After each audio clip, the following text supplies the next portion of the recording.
Well, the death of Anne Maguire has focused attention on physical assaults on teaching staff.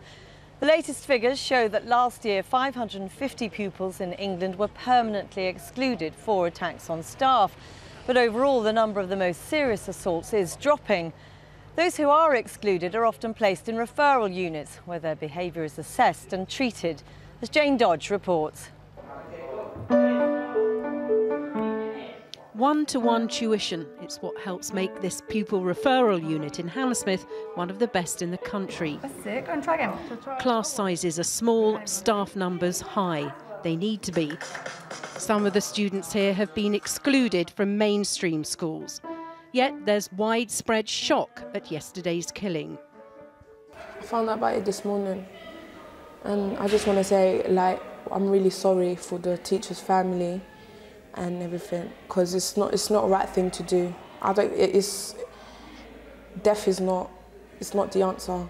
Were you ever aggressive towards a teacher? Did you ever hit a teacher? And I've never hit a teacher, but there was a time where I was so angry and I just took my book and tried to throw it at her, but missed. And I'm thankful it missed, because it could have hit her somewhere and done something, and I could have gone down for it as well. Bridge AP Academy is an outstanding school, according to Ofsted. Its head urges caution in drawing too many conclusions from the death of Anne Maguire. I hope it was a one-off. One is too many, obviously, but I think we need to be very careful not to vilify young people, not to say that youth are out of control. 99% of young people do wonderful things and are achieving wonderful things, and the 1% who aren't, we're there working very hard with them to move them forward. Philip Lawrence was the last teacher to be killed in England. He was stabbed to death as he tried to protect one of his pupils outside his secondary school in West London in 1995.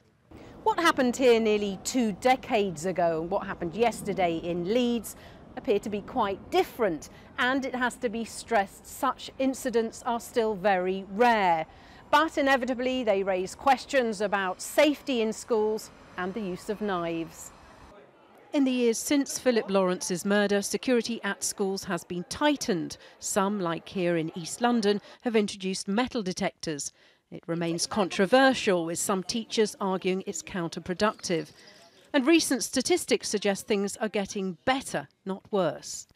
Government figures show that 580 pupils in England were permanently excluded for physically assaulting an adult in 2010-11, a number which actually fell to 550 the following year.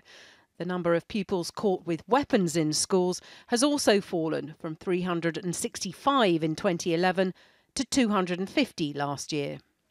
But surveys by teachers' unions suggest there's a continuing problem with violence in the classroom and an increase in the number of students with emotional, behavioural and mental health problems.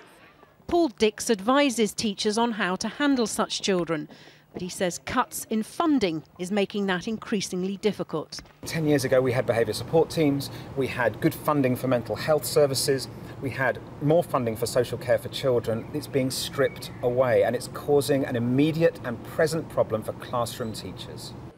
The head teacher at Corpus Christi has suggested the stabbing of his colleague was an isolated incident. Yet the shocking nature of Anne Maguire's death will mean an inevitable search for answers.